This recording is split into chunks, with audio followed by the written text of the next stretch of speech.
بسم اللہ الرحمن الرحیم۔ دوسرا مرحلہ، نئی تبدیلی۔ صلح حدیبیہ در حقیقت اسلام اور مسلمانوں کی زندگی میں ایک نئی تبدیلی کا آغاز تھا۔ چونکہ اسلام کی عداوت و دشمنی میں قریش سب سے زیادہ مضبوط، ہر دھرم اور لڑاکا قوم کی حیثیت رکھتے تھے، اس لیے جب وہ جنگ کے میدان میں پسپا ہو کر امن و سلامتی کی طرف آ گئے تو احزاب کے تین بازوؤں قریش، غطفان اور یہود میں سے سب سے مضبوط بازو ٹوٹ گیا۔ اور چونکہ قریش ہی پورے جزیرۃ العرب میں بت پرستی کے نمائندے اور سربراہ تھے، اس لیے میدان جنگ سے ان کے ہٹتے ہی بت پرستوں کے جذبات سرد پڑ گئے اور ان کی دشمنانہ روش میں بڑی حد تک تبدیلی آ گئی۔ چنانچہ ہم دیکھتے ہیں کہ اس صلح کے بعد غطفان کی طرف سے بھی کسی بڑی تگ و دو اور شور و شر کا مظاہرہ نہیں ہوا، بلکہ انہوں نے کچھ کیا بھی تو یہود کے بھڑکانے پر۔ جہاں تک یہود کا تعلق ہے تو وہ یثرب سے جلا وطنی کے بعد خیبر کو اپنی دسیسہ کاریوں اور سازشوں کا اڈہ بنا چکے تھے۔ وہاں ان کے شیطان انڈے بچے دے رہے تھے اور فتنے کی آگ بھڑکانے میں مصروف تھے۔ وہ مدینہ کے گرد و پیش آباد بدوؤں کو بھڑکاتے رہتے تھے اور نبی صلی اللہ علیہ وسلم اور مسلمانوں کے خاتمے یا کم از کم انہیں بڑے پیمانے پر ذکر پہنچانے کی تدبیریں سوچتے رہتے تھے۔ اس لیے صلح حدیبیہ کے بعد نبی صلی اللہ علیہ وسلم نے سب سے پہلا اور فیصلہ کن راست اقدام اسی مرکز شر و فساد کے خلاف کیا۔ بہرحال امن کے اس مرحلے پر جو صلح حدیبیہ کے بعد شروع ہوا تھا، مسلمانوں کو اسلامی دعوت پھیلانے اور تبلیغ کرنے کا اہم موقع ہاتھ آ گیا تھا۔ اس لیے اس میدان میں ان کی سرگرمیاں تیز تر ہوتی گئیں جو جنگی سرگرمیوں پر غالب رہیں۔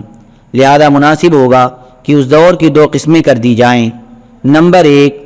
تبلیغی سرگرمیاں اور بادشاہوں اور سربراہوں کے نام خطوط۔ نمبر 2، جنگی سرگرمیاں۔ پھر بے جانا ہوگا کہ اس مرحلے کی جنگی سرگرمیاں پیش کرنے سے پہلے بادشاہوں اور سربراہوں کے نام خطوط کی تفصیلات پیش کر دی جائیں، کیونکہ طبعی طور پر اسلامی دعوت مقدم ہے، بلکہ یہی وہ اصل مقصد ہے جس کے لیے مسلمانوں نے طرح طرح کی مشکلات و مصائب، جنگ اور فتنے، ہنگامے اور اضطرابات برداشت کیے تھے۔ بادشاہوں اور امراء کے نام خطوط۔ سن 6 ہجری کے آخر میں جب رسول اللہ صلی اللہ علیہ وسلم حدیبیہ سے واپس تشریف لائے تو آپ نے مختلف بادشاہوں کے نام خطوط لکھ کر انہیں اسلام کی دعوت دی۔ آپ نے ان خطوط کے لکھنے کا ارادہ فرمایا تو آپ سے کہا گیا کہ بادشاہ اسی صورت میں خطوط قبول کریں گے جب ان پر مہر لگی ہو۔ اس لیے نبی صلی اللہ علیہ وسلم نے چاندی کی انگوٹھی بنوائی جس پر محمد رسول اللہ نقش تھا۔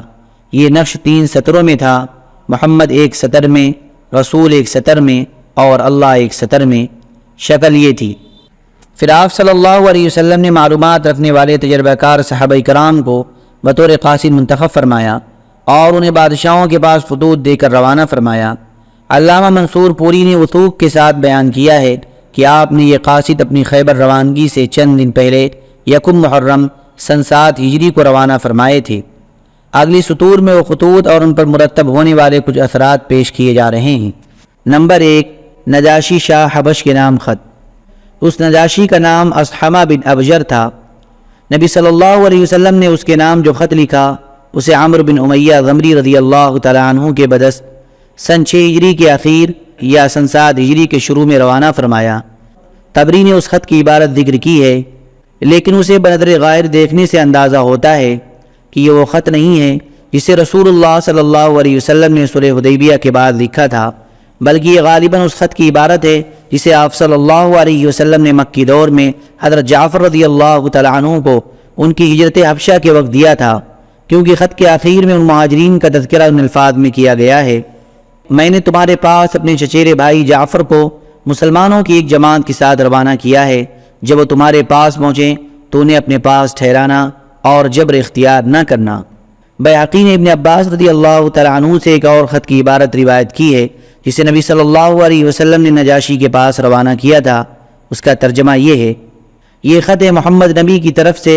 نجاشی اصحم شاہ حبش کے نام، اس پر سلام جو ہدایت کی پیروی کرے اور اللہ اور اس کے رسول پر ایمان لائے۔ میں شہادت دیتا ہوں کہ اللہ وحدہ لا شریک لہ کے سوا کوئی لائق عبادت نہیں، اس نے نہ کوئی بیوی اختیار کی نہ لڑکا، اور میں اس کی بھی شہادت دیتا ہوں کہ محمد اس کا بندہ اور رسول ہے، اور میں تمہیں اسلام کی دعوت دیتا ہوں کیونکہ میں اللہ کا رسول ہوں، لہذا اسلام لاؤ سلامت رہو گے۔ اے اہل کتاب، ایک ایسی بات کی طرف آؤ جو ہمارے اور تمہارے درمیان برابر ہے کہ ہم اللہ کے سوا کسی اور کی عبادت نہ کریں، اس کے ساتھ کسی کو شریک نہ ٹھہرائیں، اور ہم میں سے بعض کو اللہ کے بجائے رب نہ مانیں۔ بس اگر وہ منہ موڑیں تو تم کہہ دو کہ گواہ رہو ہم مسلمان ہیں، اور اگر تم نے یہ دعوت قبول نہ کی تو تم پر اپنی قوم کے نصارہ کا گناہ ہے۔ ڈاکٹر حمید اللہ صاحب پارس نے ایک اور خط کی عبارت درج فرمائی ہے جو ماضی قریب میں دستیاب ہوا ہے، اور صرف ایک لفظ کے اختلاف کے ساتھ یہی خط علامہ ابن قیم کی کتاب زاد المعاد میں بھی موجود ہے۔ ڈاکٹر صاحب موصوف نے اس خط کی عبارت کی تحقیق میں بڑی ریزی سے کام لیا ہے، دور جدید کے اکتشافات سے بہت کچھ استفادہ کیا ہے، اور اس خط کا فوٹو کتاب کے اندر ثبت فرمایا ہے۔ اس خط کا ترجمہ یہ ہے: بسم اللہ الرحمن الرحیم، محمد رسول اللہ کی جانب سے نجاشی عظیم حبشہ کے نام، اس شخص پر سلام جو ہدایت کی پیروی کرے۔ اما بعد، میں تمہاری طرف اللہ کی حمد کرتا ہوں جس کے سوا کوئی معبود نہیں، جو قدوس اور سلام ہے، امن دینے والا، محافظ و نگراں ہے۔ اور میں شہادت دیتا ہوں کہ عیسیٰ ابن مریم اللہ کی روح اور اس کا کلمہ ہیں۔ اللہ نے انہیں پاکیزہ اور پاک دامن مریم بطول کی طرف ڈال دیا، اور اس کی روح اور پھونک سے مریم عیسیٰ کے لیے حاملہ ہوئیں، جیسے اللہ تعالیٰ نے آدم علیہ السلام کو اپنے ہاتھ سے پیدا کیا۔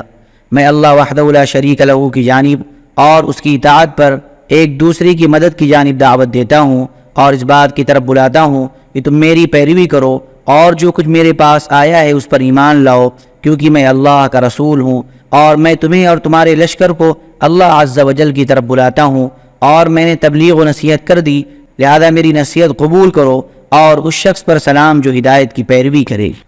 ڈاکٹر حمید اللہ صاحب نے بڑے یقینی انداز میں کہا ہے کہ یہ وہی خط ہے جسے رسول اللہ صلی اللہ علیہ وسلم نے حدیبیہ کے بعد نجاشی کے پاس روانہ فرمایا تھا۔ جہاں تک اس خط کی استنادی حیثیت کا تعلق ہے تو دلائل پر نظر ڈالنے کے بعد اس کی صحت میں کوئی شبہ نہیں رہتا، لیکن اس بات کی کوئی دلیل نہیں ہے کہ نبی صلی اللہ علیہ وسلم نے حدیبیہ کے بعد یہی خط روانہ فرمایا تھا، بلکہ بیہقی نے جو خط ابن عباس رضی اللہ تعالیٰ عنہ کی روایت سے نقل کیا ہے اس کا انداز ان خطوط سے زیادہ ملتا جلتا ہے جنہیں نبی صلی اللہ علیہ وسلم نے حدیبیہ کے بعد عیسائی بادشاہوں اور عمرہ کے پاس روانہ فرمایا تھا، کیونکہ جس طرح آپ صلی اللہ علیہ وسلم نے ان خطوط میں آیت کریمہ یا اہل الکتاب تعالوا الی کلمۃ سواء الآیہ درج فرمائی تھی، اسی طرح بیہقی کی روایت کردہ خط میں بھی یہ آیت درج ہے۔ علاوہ ازیں اس خط میں صراحتاً اسحمہ کا نام بھی موجود ہے، جبکہ ڈاکٹر حمید اللہ صاحب کے نقل کردہ خط میں کسی کا نام نہیں، اس لیے میرا گمان غالب یہ ہے کہ ڈاکٹر صاحب کا نقل کردہ خط در حقیقت وہ خط ہے جسے رسول اللہ صلی اللہ علیہ وسلم نے اسحمہ کی وفات کے بعد اس کے جانشین کے نام لکھا تھا، اور غالباً یہی سبب ہے کہ اس میں کوئی نام درج نہیں۔ اس ترتیب کی میرے پاس کوئی دلیل نہیں ہے، بلکہ اس کی بنیاد صرف وہ اندرونی شہادتیں ہیں جو ان خطوط کی عبارتوں سے حاصل ہوتی ہیں۔ البتہ ڈاکٹر حمید اللہ صاحب پر تعجب ہے کہ موصوف نے ادھر ابن عباس رضی اللہ تعالیٰ عنہ کی روایت سے بیہقی کے نقل کردہ خط کو پورے یقین کے ساتھ نبی صلی اللہ علیہ وسلم کا وہ خط قرار دیا ہے جو آپ صلی اللہ علیہ وسلم نے اسحمہ کی وفات کے بعد اس کے جانشین کے نام لکھا تھا، حالانکہ اس خط میں صراحت کے ساتھ اسحمہ کا نام موجود ہے، والعلم عند اللہ۔ بہرحال جب عمرو بن امیہ ضمری رضی اللہ تعالیٰ عنہ نے نبی صلی اللہ علیہ وسلم کا خط نجاشی کے حوالے کیا تو نجاشی نے اسے لے کر آنکھ پر رکھا اور تخت سے زمین پر اتر آیا، اور حضرت جعفر بن ابی طالب رضی اللہ تعالیٰ عنہ کے ہاتھ پر اسلام قبول کیا، اور نبی صلی اللہ علیہ وسلم کی طرف اس بارے میں خط لکھا جو یہ ہے: بسم اللہ الرحمن الرحیم، محمد رسول اللہ کی خدمت میں نجاشی اسحمہ کی طرف سے، اے اللہ کے نبی، آپ پر اللہ کی طرف سے سلام اور اس کی رحمت اور برکت ہو، وہ اللہ جس کے سوا کوئی لائق عبادت نہیں۔ اما بعد، اے اللہ کے رسول، مجھے آپ کا گرامی نامہ ملا جس میں آپ نے عیسیٰ علیہ السلام کا معاملہ ذکر کیا ہے۔ خدائے آسمان و زمین کی قسم، آپ نے جو کچھ ذکر فرمایا ہے حضرت عیسیٰ علیہ السلام اس سے ایک تنکا بڑھ کر نہ تھے، وہ ایسے ہی ہیں جیسے آپ نے ذکر فرمایا ہے۔ پھر آپ نے جو کچھ ہمارے پاس بھیجا ہے ہم نے اسے جانا، اور آپ کے چچیرے بھائی اور آپ کے صحابہ کی مہمان نوازی کی، اور میں شہادت دیتا ہوں کہ آپ اللہ کے سچے اور پکے رسول ہیں، اور میں نے آپ سے بیعت کی اور آپ کے چچیرے بھائی سے بیعت کی، اور ان کے ہاتھ پر اللہ رب العالمین کے لیے اسلام قبول کیا۔ نبی صلی اللہ علیہ وسلم نے نجاشی سے یہ بھی طلب کیا تھا کہ وہ حضرت جعفر اور دوسرے مہاجرین حبشہ کو روانہ کر دے، چنانچہ اس نے حضرت عمرو بن امیہ ضمری رضی اللہ تعالیٰ عنہ کے ساتھ 2 کشتیوں میں ان کی روانگی کا انتظام کر دیا، ایک کشتی کے سوار جس میں حضرت جعفر اور حضرت ابو موسیٰ اشعری اور کچھ دوسرے صحابہ رضی اللہ عنہم تھے، براہ راست خیبر پہنچ کر خدمت نبوی میں حاضر ہوئے اور دوسری کشتی کے سوار جس میں زیادہ تر بال بچے تھے سیدھے مدینہ پہنچے۔ مذکورہ نجاشی نے غزوہ تبوک کے بعد رجب سن 9 ہجری میں وفات پائی۔ نبی صلی اللہ علیہ وسلم نے اس کی وفات ہی کے دن صحابہ کرام کو اس کی موت کی اطلاع دی اور اس پر غائبانہ نماز جنازہ پڑھی۔ اس کی وفات کے بعد دوسرا بادشاہ اس کا جانشین ہو کر سریر آرائے سلطنت ہوا، تو نبی صلی اللہ علیہ وسلم نے اس کے پاس بھی خط روانہ فرمایا، لیکن یہ معلوم نہ ہو سکا کہ اس نے اسلام قبول کیا یا نہیں۔ اللہم صلی علی سیدنا وعلی آل سیدنا وحبیبنا ومحبوبنا ومولانا محمد وبارک وسلم۔ سبحان ربک رب العزة عما یصفون وسلام علی المرسلین والحمد للہ رب العالمین۔